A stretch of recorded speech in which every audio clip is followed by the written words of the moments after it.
Any exercise you see in a video or you hear about is doable. It just is how you modify it for yourself or even how you make it harder, more challenging, and you progress it. There's Right. modifications and progressions. So if something is challenging and you need it to be less challenging, you would make modifications to make it just more doable for your body. If Mhm. you're doing an exercise and you think, I could do this all day long, it's a piece of cake, then you would add in extra steps to make it more challenging and progress the exercise into more difficult moves.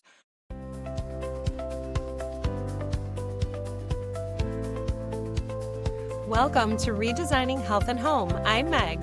And I'm Carrie. We love creating beautiful, functional spaces and living healthy, vibrant lives. So join us as we chat about simple, practical ways to take care of your body, mind, and your home.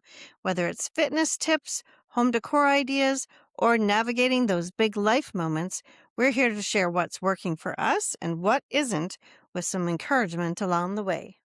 And occasionally, we'll sprinkle in some fun topics to brighten your day and to make you smile. Let's redesign this life together, one step, one room, and one habit at a time. Carrie, I think this is a perfect time to reach out to our audience. If you are listening and have not hit that follow button, we would absolutely love for you to follow us. Maybe even scroll down at our homepage and hit that 5-star review if you're enjoying our show. And if you're inclined to write a review, that would be amazing. Happy Friday. It's Redesigning Health and Home with Meg and Carrie. We are so happy that you joined us today. And I'm sitting across the screen from my beautiful friend, Meg. How are you doing, Meg? Carrie, I am so happy to be here with you, and I'm happy that it's Friday and we're chatting, one of my very favorite days. I'm excited to talk to you today because you are the professional and I'm going to ask you some questions. I've been thinking a lot about fitness, and right now we're headed into the thick of summer. So, fitness, I think, is on everybody's mind a little bit more in the summertime. We're out doing things and moving.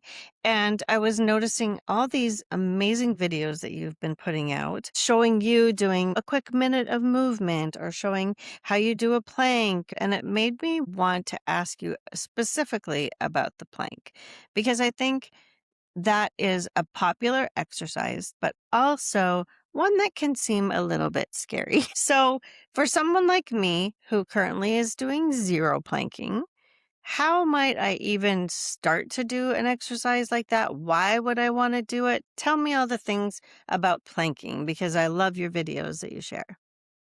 You are sweet. Well, I want to first explain any exercise, and I believe CrossFit Sue, touched on this.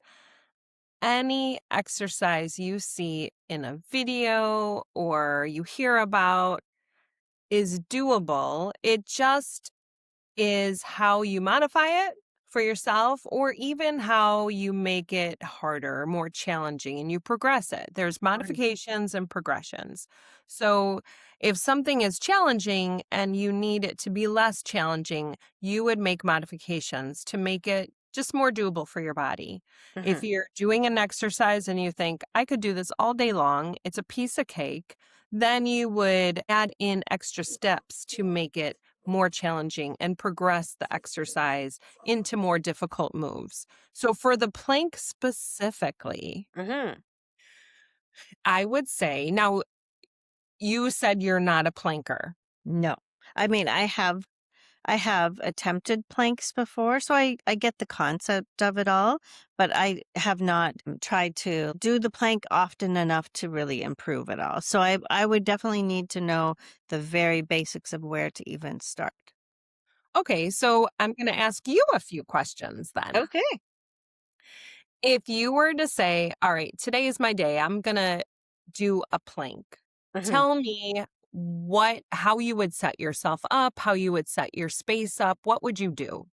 Okay, so I would probably get a comfortable mat or find a rug in the house somewhere. I only know this from watching you, but recall you mentioning that it's important to engage your core or tighten your core. And then I would probably go up on my hands and from there one foot at a time, go from knee to this is where I'm not so sure. Are you literally putting the toe of your shoe on the floor or Say your ball of your foot. okay. That's really good information to have. Now, I will ask you, or I'll ask anyone that's doing this, Mhm, how are your wrists? Are you okay? How is your back? So tell mhm. me that. Are you okay to be on the floor on your hands? Yes, probably for a short time. I think that's the whole thing about the plank, though, right? It engages so many different muscle groups. And so I think it's a fair question. If you have painful wrists, the plank might not be the best start for you. Also, when I go to do the plank, and you've mentioned this before about how important it is to have good form, right? You want to look like a plank. You don't want to have your butt in the air or sagging down too much. You want to actually be straight. That can put a lot of strain on my back. I don't know if that's because I'm doing it wrong or just because I'm new to it. That is such good information because if you were my brand new client, I would Mhm, want you to show me where you feel comfortable. And if you mhm, said, I want to start on the floor, I would mhm, definitely want you to be empowered to do that. But if you want to start at the very first modification of a plank, maybe we would just start standing. Engage your abs, pull your core in, breathe through it, just standing. And then maybe, so it's all about body angle. So the lower your body angle is, everything is going to be more challenging. mhm, So if we can take the body angle away, so even if you're in a plank on the floor, but you pike your hips up, mhm, some people will say, gosh, that relieves a little tension in my back mhm. because the plank is a really strong core exercise, but that core, which I'm going to pause there, your core is your abdominals, your obliques, your lower back, your hips, and your glutes. It's not just your front abdominals. So, to get that core strong, maybe we're going to do some other exercises first before we try to go down into a plank. I mean, there's even the floor modifications where you could do both knees on the floor, could drop to one knee or you can be on your forearms to take away any tension in the wrists. Right. There's a lot of other tools that you could use. Some people use one of those big cushy balls that they roll out, and the ball is just some support under their thighs. Mhm. You're Okay. in a push up form, or there's the wrist paddles that you can hold to keep the wrists in line with your forearms. So there's so many things to do. So me, along with CrossFit Sue, would say no exercise is undoable. Mhm. It's just about making the body movements modified to fit you best at that time. Right. So tell me a little bit about maybe the plank isn't where you start, right? Like, when do you know that, yeah, maybe I need to do some other exercises and build up to doing the plank? So, can you talk a little bit about that? Absolutely. So, the core, that a plank is a core exercise. Of Mhm, course, if you are on your hands or even your forearms, your shoulders are stabilizing you. mhm, One posture form I see that I will correct is sometimes I'm going to turn if you're watching this on YouTube or on Spotify. Some people will be in plank with their elbows off the line of your shoulders. So then the shoulder is doing a lot of the work mm, where you want to give it to your midsection. You want to give it to your core. So you want mhm, to make sure that elbow is right under the shoulder. You have relaxed shoulders and neck.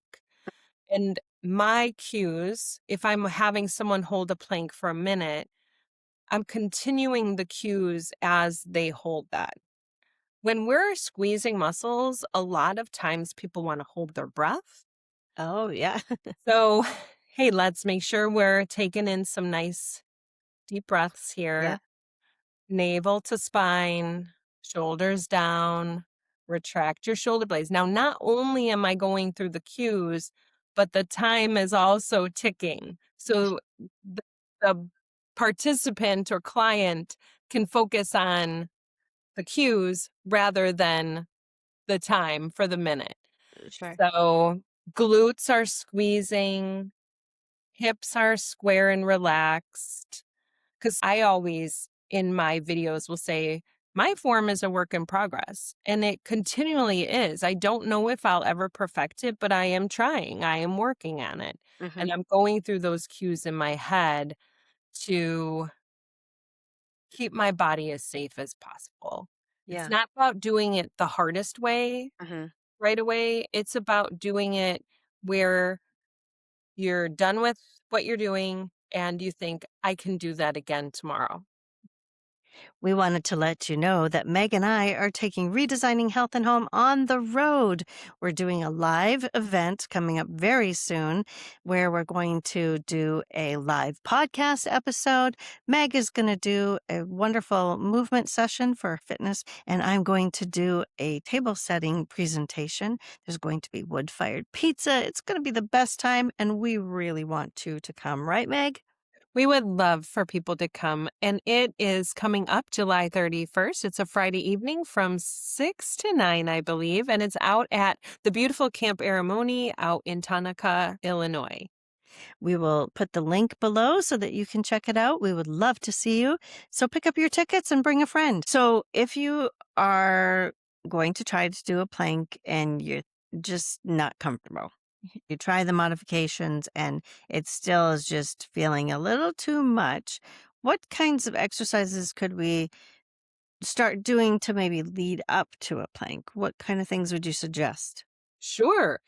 The very first basic thing I can think of is you and I. We sit back in our chair and we just start squeezing our navel to our spine, Oh. holding it, finding where those muscles are, ooh, and then relaxing. Mm-hmm. Because I think I do this, I walk around with relaxed abdominals all day, but just Yeah. to then think, okay, posture, engage the core, hold.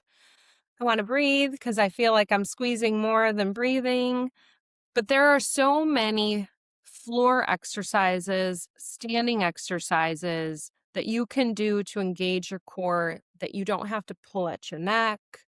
You don't have to do crunches. And then some simple balance exercises. Maybe when you're brushing your teeth, hold on to the counter, brush your teeth, lift one foot off, squeeze, try to find that balance because anytime you are trying to balance, all of your supporting muscles are firing up at that same time. Mm-hmm.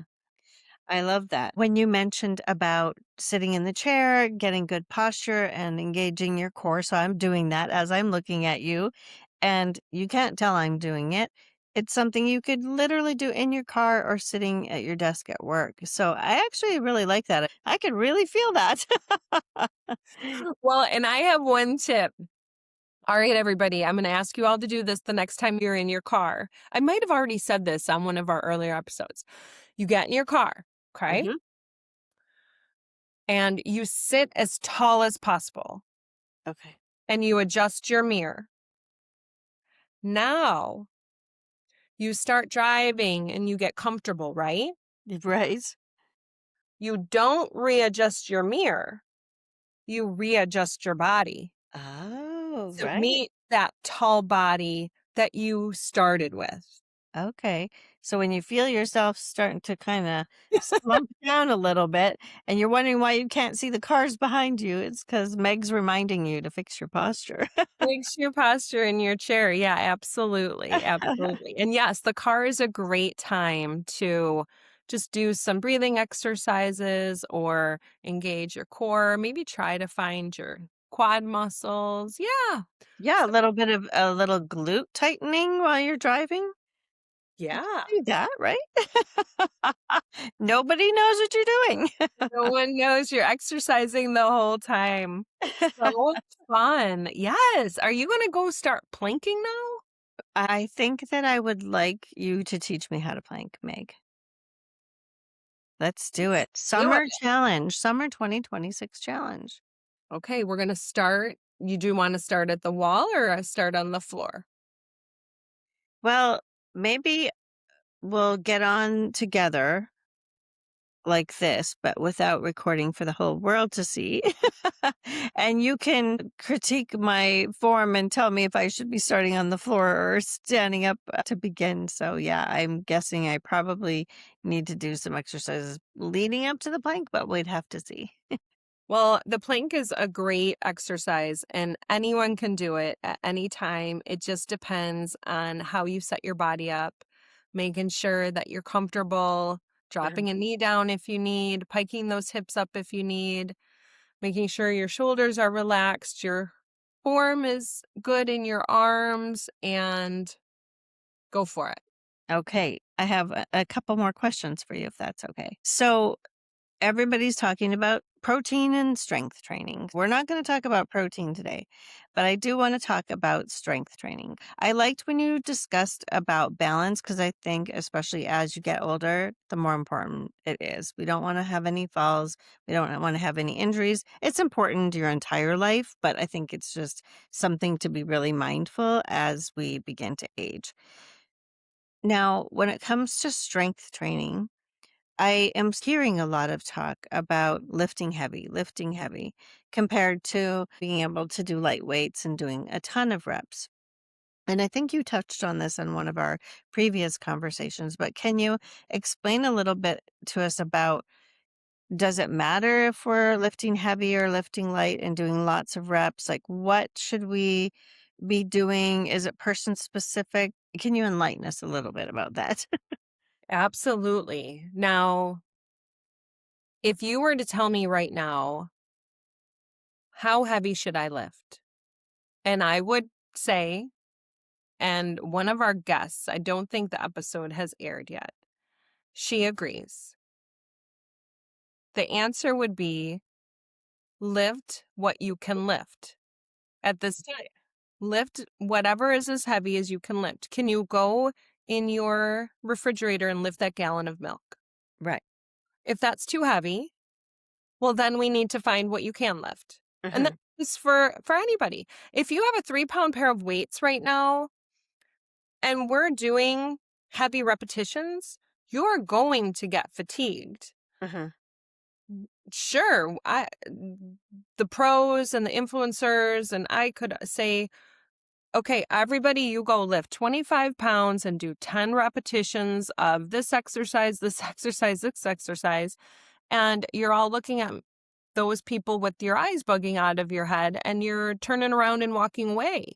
Yes, that's just what I did. My eyes bugged out of my head when you said 25 pounds and do a ton of reps. I would injure myself trying. Right. Yeah. And there is no size fits all. Hmm. If you think, you know what, my priority is to just lift some weights today and I didn't lift any the last year, Hmm. well, okay, we've got those 1 or 2 or 3 pound weights. Let's Hmm. just see how they feel. And Yeah. then you put them down and maybe think, okay, I felt my muscles a little bit. And then you wake up the next day and you're not injured, you're not hurt, you feel good. Well, we want to do it all over again. And that might just motivate you to say, you know what? I think I'm going to go to the sporting goods store and check out that next set of weights. Right. And it's a gradual progression. But once you get into that routine and you can do, maybe you have a whole rack of weights and you have all of the sizes and you pick up a pair, I'm not even going to say a number, but you do 12 reps and it's comfortable. Hmm. Well, then the next time you probably want to pick up that next size because maybe 6 would start getting challenging. And then you use that one until you can get to doing a few of those days where it's comfortable for 12 to 14 reps. Okay. Then you think, okay, well, I think I'm now at that strength level. And then you go up. And then every muscle group is going to be different. Hmm. And even every side. People say, well, my left shoulder is aggravating me today. Well, maybe you want to give that side a break, Mm. so you want to be gentle with your body. I am the gentle one. So those are my tips. If you were to say, what should I lift? Well, go pick up something and just see how it feels. See how it feels. So if I could pick up, let's say I'm doing a bicep curl Yeah. and I pick up 2 dumbbells and let's say I grab the 20 pounds and I can eke out like 2 or 3, but it's starting to get pretty hard on 3. Is that a sign that, okay, well, that was good. You did 3. Or should I go down to 15 pounds and try to maybe get to 6 or 8? Do you know what I mean? Like, does it matter how many reps you're doing? Is that kind of a sign, kind of what weight is the best for you? I probably would say so, especially if you have the other weights available and Hmm. you pick up a weight and you can barely squeeze out 2, 3 reps, then if you have that lighter weight, I Hmm. would say maybe do the 2 or 3 at that 20, but Hmm. then finish your 12 reps off with the 15 or the 10. Okay. Yeah. But yeah. Okay. Awesome. I've been hearing also the term grip strength. People Mm. talking about grip strength and trying to do like some kind of hang on the bar. And I got to say I don't really totally understand what the grip strength is doing for you. Like I understand pull-ups. I remember as a a young girl in junior high school and they're like, "Let's do pull-ups." And the guys are like, "No problem." And the girls are like, "Ugh," can hardly do them. But is that important? Should we be doing those? What's with the grip strength? Tell me the things. Well, let's apply this to life. Mhm. Have you ever grabbed a jar of, like, your cute mom says salsa, Yes. and you can't open it up? Mhm. Well, that's grip strength. Okay. Yes. Can't Yeah, get those you pickles can't open. hold, yeah, because your hand gets sore. Maybe you have a little arthritis, or so there's actually those squeezers, and they Yeah. come in many different tension strengths. Right. That maybe you grab a set and you just do a couple pumps every night before Ah, you put them in your drawer and go to bed, or you do them in the morning. mm, Or, yes, you pull on a towel, just to kind of hold it to try not to slip it out of your hands. okay. It doesn't necessarily have to be hanging from a bar where now we've got our shoulders and our back and Right. other areas that could get injured. It could Mhm. be as simple as trying to squeeze a towel or squeeze a playground ball. Yep. They have those tension balls. So sometimes it's about getting to the end thing you're thinking about and then scaling it back to the actual purpose here. Right. Right. Okay. So opening that jar of pickles so that you don't, go pickleless on your hamburger when you're older. I want to go pickleless. How do you open a jar of pickles? How do you do it?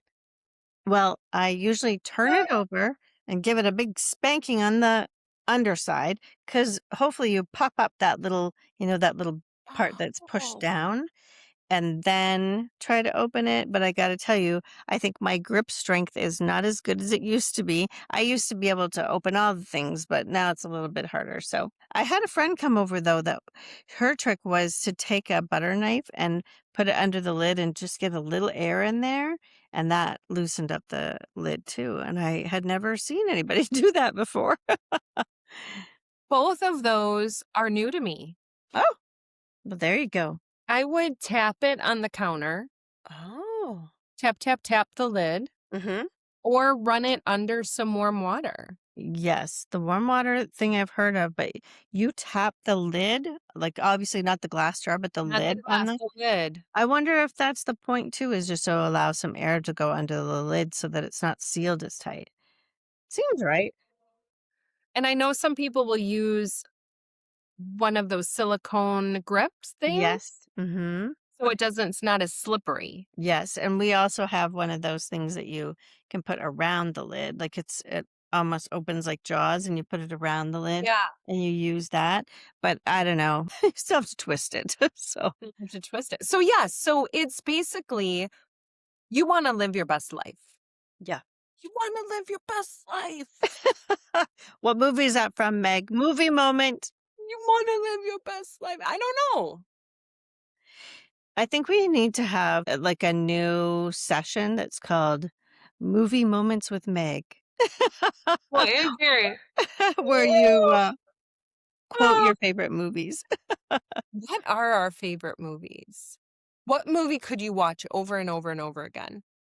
I like How to Lose a Guy. I like, Is that with Matthew McConaughey? Hey, yes, hey. yes, and, Kate Hudson in her yellow dress. She was fabulous in her I yellow don't dress. know if I've ever seen the full thing. I could watch almost anything with Sandra Bullock in it. The Proposal, I love that one. Julia Roberts, I loved her in Erin Brockovich. I loved her in that. Pretty Woman, all those. I seem like I have kind of favorite actors and actresses where I could really watch almost anything that they do. Melissa McCarthy is hysterical. Identity Thief, I just saw a clip of that where she was singing in the car. Oh my gosh, so funny. I love it. Who was in that movie with her? He is He hilarious. is hilarious. Jason Bateman. Jason Bateman, and he keeps changing the channel. She knows all the songs. It's so hilarious. And then she gets out of the car and she's trying to outrun him, but he catches her right away. Oh, some of those are some of the best movies. But She yeah. is very funny. Oh, and Hitch. I love Hitch. Do you I know don't that one? I know who's in it, but I don't think I've seen it. Yeah, that's Eva Mendes, who is one of the most gorgeous actresses on the planet. And Will Smith, of course. I love almost everything that Will Smith is into. So, yeah, do you want me to keep going? Those are some of my favorites. Well, what about a classic like Forrest Gump? Oh, Forrest Gump. So good. So good. I remember our daughter was talking to somebody and they mentioned Forrest Gump and she said, "Oh, I've never seen Forrest Gump." And they looked at her like, "What?" And when she told us that, I said, "What? How did you grow up in this house and not ever watch Forrest Gump?" But anyways, she's like, "I guess I need to watch Forrest Gump."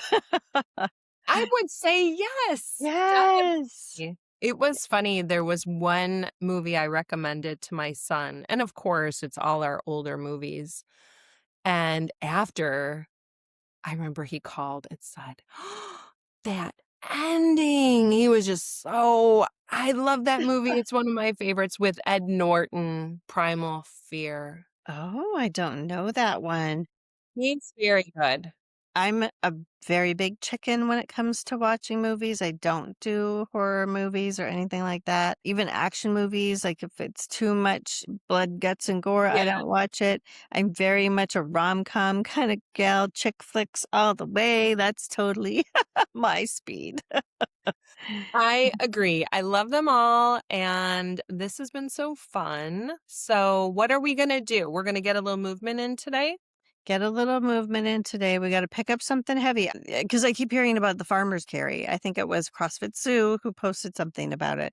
And it was like, pick up something heavy and walk across the floor. That's literally all you got to do. And I was like, well, that seems simple, you know? That's it simple. That one is a really full body, great exercise. You can fill up your suitcases and just carry them around if you don't have big, heavy. I mean, that's bulky, but some people call it a suitcase carry because you're walking down the hallway at a hotel and you have to Right. look for your room and you're carrying these heavy suitcases. So the farmer's carry or the kettlebell carry, that's a really good one. So yeah, we should do a show and tell on the plank. That would be fun. I would love that. And maybe even the farmer's carry because it reminds me, and my sisters will laugh about this because they will remember my dad had horses when we were kids. And it was our job to give them the water. And so you would have two buckets as full of water as you could carry. And literally, you were like, carrying them out to the horses. And yeah, so I do remember. I do remember the farmer's carry. We were the farmers doing the carry. You were the farmers. Was there any water in the bucket by the time you got there? I think we spilled quite a lot of the water out, but they're better because dad was checking that the horses had enough water. Oh, did you have a favorite horse? My most beautiful horse was named Chick, and she was a Palomino, which in horse language is blonde. She was gorgeous. She was too much horse for me. But Oh. I begged my dad, I really wanted a Palomino, and so he bought this beautiful Palomino for me, and she bucked me off in the in the field and took off towards the highway, and I remember my dad saying, "Why'd you let her run to the highway?" And my answer was, "She didn't ask, she just ran." You know, like, Why did you let her run to the highway, Carrie? what was I supposed to do? "Don't run to the highway," she didn't listen, so Was she okay? Yes, she was okay, thank goodness, yeah, but she was probably my most beautiful horse. Then I had another horse named Flame who, I took to a horse show, and somebody left the gate open, and we were cantering around the arena at a horse show, and my horse Flame ducked out of the gate, and we just went sprinting across the field, which in a horse show is not what you're supposed to do.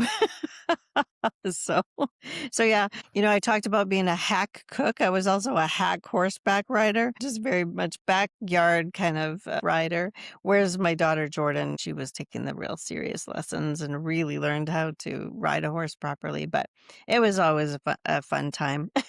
Talk about glute Got a exercises. blue ribbon for that show, did you? Yeah, well, I was sure the fastest as we ran out of the arena. That's so fun. Was this 4-H? I'm hearing Yes, that one actually was 4-H. Yeah. I wow. didn't spend a lot of time doing 4-H stuff, but that show actually was a 4-H show, so Well, look, I mean, think about that. Riding a horse, your core has to be so strong. well, it was. I haven't done it for a long time. I have one client, that is basically why she hired me because Mhm. her trainer, not her trainer, I was her fitness trainer, Yeah. but her horse trainer, because she had a few horses, told her she needed to sit better on her saddle. Yeah. And we got together. I think she was my client for 8 years. I had her forever, and I had her until I moved away, you know? And I remember she would come do session with me, and then every day she'd, go ride or whatever, and she'd come the next week and say, "My trainer said she knows I'm working with somebody because I was doing this better." And so it was very gratifying for the whole circular system of that. Yes, for I'm sure sure. the horse was a little more controlled and she was able to control it, and then the trainer was able to train her, and I got wonderful feedback about that. So it was you can see why all of that is important. Yeah, how it all fits together. And I remember I hadn't ridden a horse in a long time, and then my daughters and I went for a trail ride in Colorado. And I was so excited because I hadn't ridden in a long time. And coming back, I remember my one knee was on fire because it kind of forces your legs in a not very natural position. My knee was on fire. We were getting close to being back, and I was thinking, how am I going to get off this horse? Like, am I going to jump off and fall on the ground? I didn't. I managed to stay upright. But the next day, I was like, ooh, those are some muscles that have not been used in a long time. It's a certain kind of muscle group. I bet, right. I mean, it's sort of like riding a bike, but also the first time in a long time, you're going to Yeah, feel it. for sure. Yeah, for sure. So, Well, good stuff. thank you so much for sharing your expertise, Meg. And for anybody who hasn't gone to our YouTube channel, please do. Meg shares some amazing fitness videos on our channel, but also on her own channel, which is Fit Fed Feeling Good over on YouTube. You can also find some great videos that she shares on our social media, which is Redesigning Health and Home. We are on Instagram and Facebook. So please go check it out. Thank you again so much for joining us on this Friday. And until next Friday, we'll see you next time. See you next time. This episode is for educational and entertainment purposes only. We are not doctors or medical professionals. Please move at your own risk. Always consult your physician directives before beginning any new exercise routine. Listen to your body, stop if you feel any pain, and do what serves you best. Participation is always voluntary and at your own risk.